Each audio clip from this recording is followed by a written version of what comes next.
What's going on, everyone? Trust the Buzz here. If you're new to the channel, just want to make daily Charlotte Hornets content. So if that interests you, make sure you go ahead and hit that subscribe button down below. If you cannot tell by the thumbnail and title of this video, in today's video, we're going to be talking about where do the Charlotte Hornets with the current roster, where do they rank in the East? And we're going to have a little help from NBA.com because they released an Eastern Conference power ranking. All right, so as you see right here, it says off-season power ranking, Celtics, Bucks keep top spots in Eastern Conference. I'll just go through real quick and then as we get to the Hornets. So first, you have the Boston Celtics. Second, you have the Milwaukee Bucks.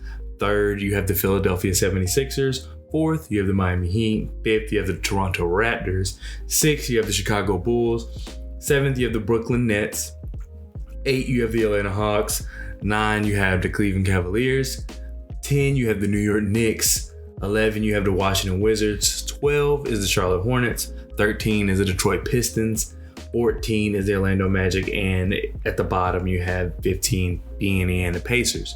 Now let's go ahead and move to the Charlotte Hornets. I'll just read all this to you. So basically, it's talking about the record last year. We were 43-39 with the top 5 pace, top 10 rather, offensive rating. However, we were 22nd in defensive rating and in the middle of the pack for net rating, which we all are used to the middle of the pack being Charlotte Hornets fans. Key additions, the only one they have is Mark Williams. That's really the only thing we've done. Key departures, we haven't had any, and it says for now, and I'm assuming they're referencing the Miles Bridges thing.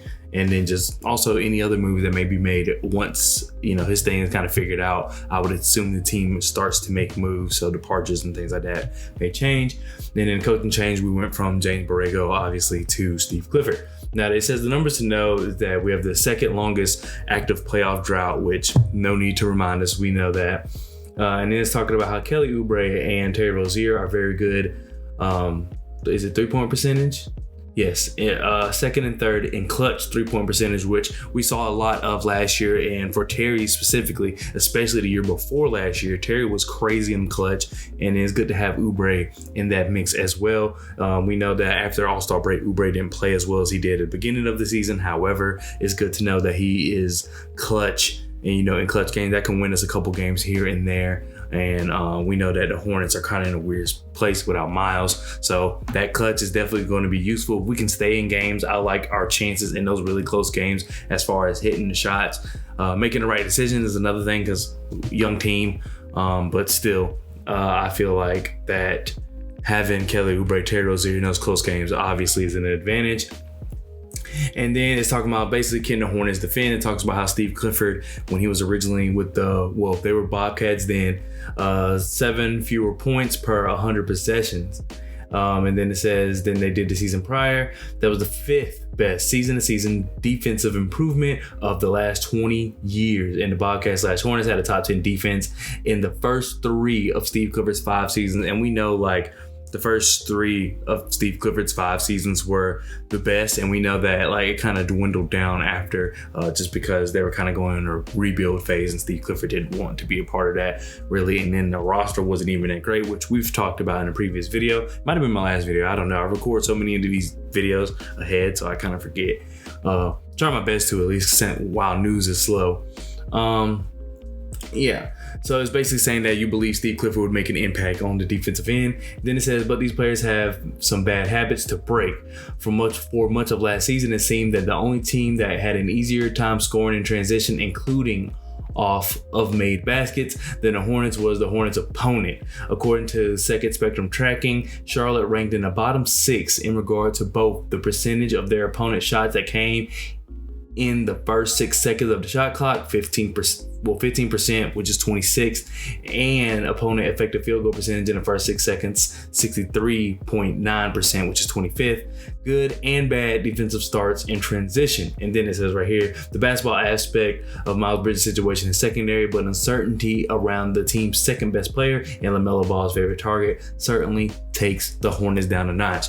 So we definitely have to keep that in mind, because that's why the Hornets are 12th, is that there is uncertainty with Miles Bridges. However, when you look at teams like the Washington Wizards, New York Knicks, those are teams you can expect to jump, right, if Miles plays.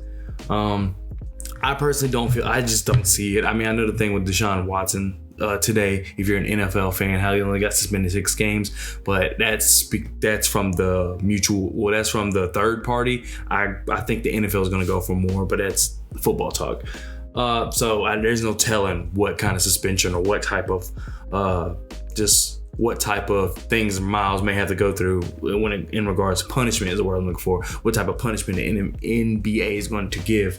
But strictly basketball here, like I said, with Miles, you can assume they will pass the Wizards. I think pass the Knicks. However, Cleveland is where it gets iffy just because Cleveland plays so well together. Now, last season could be an anomaly, but you expect all those players to get better. I know you expect our players to get better, but Cleveland was where they are at. And that's because simply they had a lot of injuries. So if they can figure out to Karis LeVert, Colin Sexton thing, because Colin Sexton also didn't play last year. I think after the first 10 games, at least because of injury, this team could be a lot better. So, I mean, it's kind of in a weird spot. And then and then the Hawks is rough. Last year, they basically just took the season for granted, and that's where they ended up where they are. So you expect them to come out with a lot of fire. And in Brooklyn, they could go below the Hornets depending on what they do with KD and Kyrie. However, as of right now, they have KD and Kyrie, so it is what it is. And the only reason I talk about those teams is just because, like I said, it does matter in relation to the Hornets. But this confirms what I've kind of been saying. A lot of people don't believe me. A lot of people don't agree with me, which is fine. That's the whole point of this channel, is to, spark conversation. But the Hornets are just not good enough. I'm sorry. I mean, I personally, even with the current roster, I personally think they're better than the Wizards. And then the Knicks is iffy. The Knicks is all about what you get out of Julius Randle. To me, they have Quentin Grimes, who is, can come off the bench and light it up. They have Mitchell Robinson, who you expect to be even better. Isaiah Hartenstein, which I thought was a really good pickup for them. And then, Kemba Walker, Alex Burton, Nervous, and Lola. They didn't really need those guys. So I do feel like it's like an iffy situation. Like I said, current roster I believe is better than the Wizards. The Knicks current roster compared to ours, it's just iffy. It depends on what you get out of Jalen Brunson, but it's just, as of right now, I just don't see it. The Hornets being better than the Knicks. It would just be tough. Man, by the Knicks being better, I literally mean like 2-3 games, better. Which we know when it comes to the play-in and just the playoffs in general, that is a big, that's a big margin. That's the difference between being in the playoffs and out of the playoffs. And in this case, being in the play-in and out of the play-in. And so yeah. If the Hornets, if you telling me without Miles, and granted they haven't made any other moves, but if you're telling me without Miles that the team maybe be 10th, I just think that the team should look to make some moves.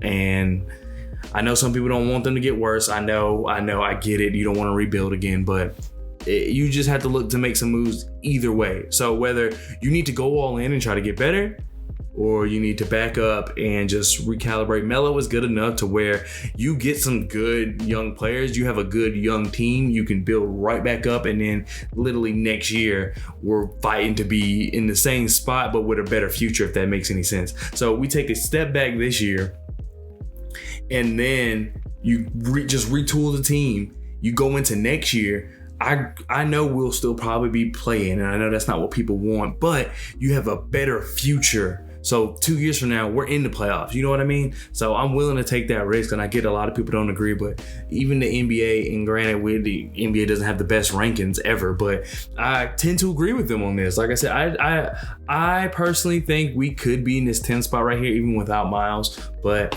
even it's just not enough. Once again, it's just a more wait and see thing, and it's another reason for the Hornets front office to be like, well, we didn't have our guys, like they like to say, with the injuries and things like that, especially to Gordon Hayward, or how Terry Rozier started slow last year or the year before, how just guys are in and out of injury. It's just I'm tired of just the wait and see approach. You're like, oh, we got to get everybody together. It's just like, Gordon Hayward has been hurt 2 times in a row, and then he moved on to the 3rd and 4th year of his contract. There's no more wait and see, in my opinion. Melo ended up being a lot better player than you thought. Miles ended up being a lot better player than you thought. Granted, he may not even be on a team anymore after this. So I just really feel like that this season is a huge season for the Hornets. And I know it was a huge season in a positive direction going into this offseason, but now it's just a huge season of we're going to see what the Hornets are really made of. And not necessarily the players, but I love to put pressure on the front office, because this is a ample time to decide what are you going to do.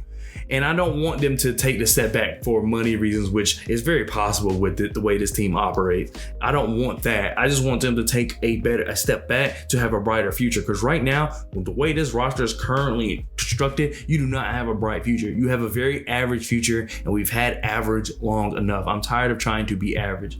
So that's why I want to take a step back, but I get it if you don't agree. You're tired of being average. But right now, the way that I don't care how good LaMelo gets, the pieces around him, as of right now, the key pieces. Now, granted, Mark Williams is going to be huge for us, right?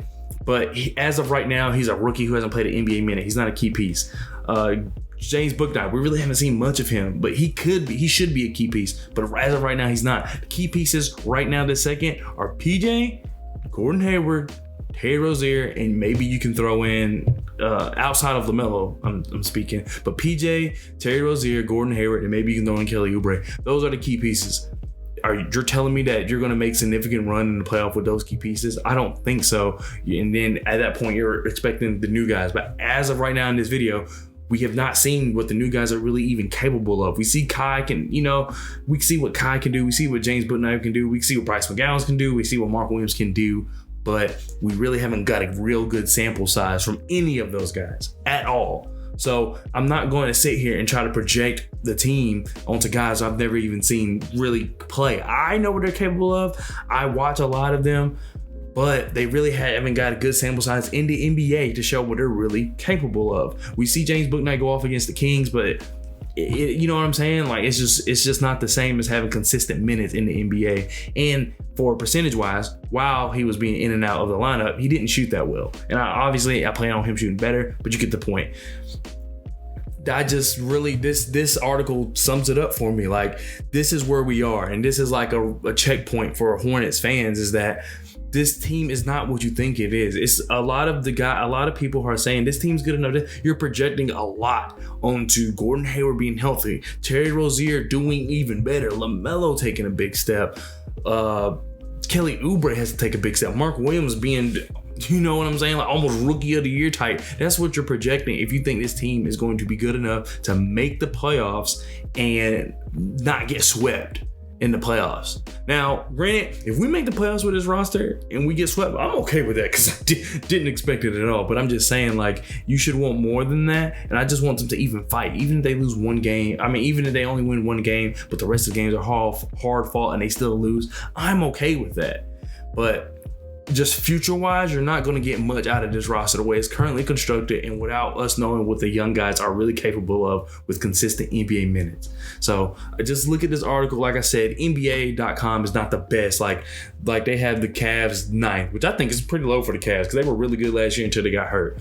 So I think they're missing out, but it's just, this puts the team in perspective, and this is what I've been trying to say, is that this team is not a playoff team, or if they are, it's not looking pretty for next year or the future. And this is also without Miles. With Miles, everything changes, but it's just going to be rough for the Hornets this year, and I think some changes need to be made. Granted, I get they're waiting for Miles, but we will see what the front office is thinking once Miles' situation is kind of wrapped up, to be honest. Because if they go into next season and don't make any moves and run it back with his roster, they're preparing us to fail, and then they're going to say, oh, well, we thought this team was good enough. And that's what we've heard for last forever, it seems. So I just hope they really figure out something. But anyway, that does it for this video. I have a couple other videos coming out. I'm not going to release daily anymore, just because the NBA news cycle is slow, and it's, I don't want to use all my think pieces uploading daily and then I don't have anything to last until October. But I definitely plan to release like every other day and things like that, or maybe every weekday. I don't know, I'll figure it out. But yeah, just don't expect like 7 days a week. Once the season starts, we're getting 2-3 videos a day, hopefully. So thank you so much for watching. Thank you for supporting, and I'll see y'all next time. Peace.